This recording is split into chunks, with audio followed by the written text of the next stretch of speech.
محلے اور معاشرے کے یہ ہمارے بھائی احباب لوگ اگر اس بات کو اگر پختہ سے مان لیں اور ایسے لوگوں کو دو چار کو اگر دفن کر دیں، جنازے کی نماز نہ پڑھ دیں، تو سب کے عقل ٹھکانے آ جائیں گے، سب کی عقل ٹھکانے لگائے۔ اور امام ابن باز رحمہ اللہ سعودی عرب کے بہت بڑے مفتی گزرے ہیں، آپ نے نام سنا ہوگا، علماء کرام اسٹیج پر بیٹھے ہوئے ہیں۔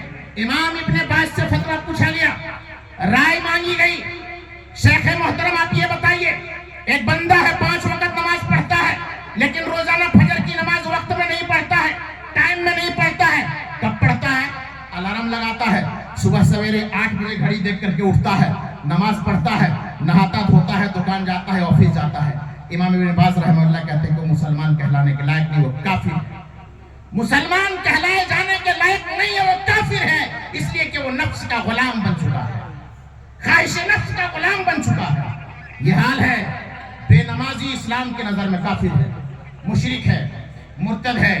حضرت عمر رضی اللہ تعالیٰ عنہ نے اپنے زمانے میں خط لکھا تمام کے تمام وزراء کو، کام کرنے والوں کو، کوئی بھی آدمی نماز وقت پر ادا کرے اور نماز کو نہ چھوڑے، یہاں تک کہ اعلان کر دیا لا حظ فی الاسلام لمن ترک الصلاۃ، اسلام میں اس کا کوئی حصہ نہیں جو نماز کو چھوڑ دیتا ہے۔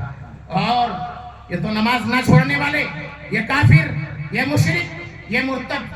اب ایک کیٹیگری کے لوگ ہیں جو نماز پڑھتے ہیں لیکن نماز میں سستی کرتے ہیں، نماز میں کاہلی کرتے ہیں۔ کاہلی کرنے والے عوام بھی ہیں، بزرگ بھی ہیں، نوجوان بھی ہیں، مرد بھی ہیں، عورتیں بھی ہیں، اور معاف کیجئے گا علماء کرام بھی ہیں۔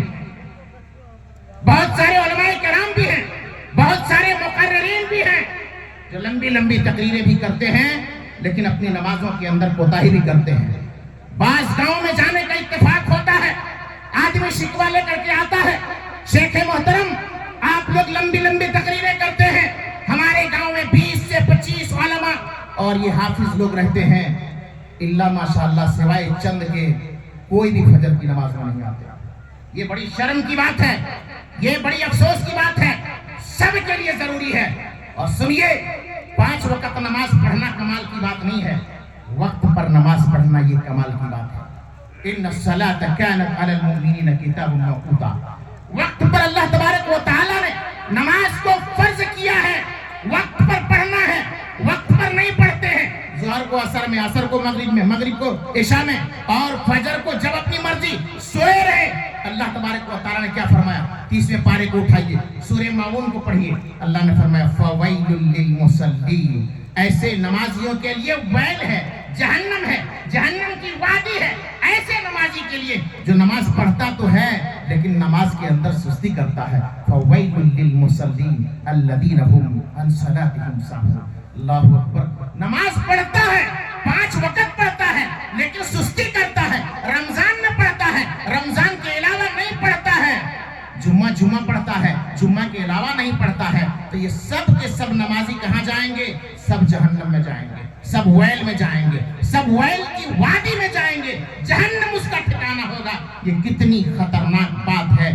ایسے علماء، ایسے عوام، ایسے نوجوان، ایسے بزرگ، ایسے مرد، ایسی عورتیں، سارے کے سارے نماز میں سستی اور کوتاہی کرنے والے سب جہنم میں جائیں گے۔ اور ریاکار لوگ الذین هم عن صلاتهم ساہون الذین هم یراؤون، اگر دکھانے کے لیے پڑھتے ہیں دنیا والوں کو، ٹوپی لگا کر کے آ گئے جلسے کے اندر، ٹوپی لگا کر کے چلے گئے مسجد کے اندر، اپنے آپ کو ثابت کرنے کے لیے ہم مسلمان ہیں، لیکن یہاں سے جانے کے بعد ہم نمازی نہیں بن پائے، مسجد جانے کے بعد نمازی نہیں بن پائے، متقی نہیں بن پائے، اور لوگوں کو دکھانے کے لیے ہم نے اور آپ نے کام کیا، تو یاد رکھو ایسا آدمی بھی جہنم میں جائے گا، ایسا آدمی بھی جہنم میں جائے گا۔ اس لیے نماز پڑھیے، مشرک مرتد نہ بنیے، کافر نہ بنیے، اور نماز پڑھیے تو پوری پابندی کے ساتھ پڑھیے، نماز پڑھیے تو پورے اخلاص کے ساتھ، پوری للہیت کے ساتھ پڑھیے۔ ان تعبد اللہ کانک تراہ فان لم تکن تراہ فانہ یراک، جب نماز پڑھو تو ایسی نماز پڑھو کہ تم اللہ کو دیکھ رہے ہو، اور اگر اتنا ایمان اسٹرانگ نہیں ہے تو کم سے کم یہ تو خیال کرو کہ رب مجھے دیکھ رہا ہے، میں رب کے سامنے کھڑا ہوں۔ ایسا پختہ ایمان پیدا کرو، ایسا مضبوط ایمان پیدا کرو اور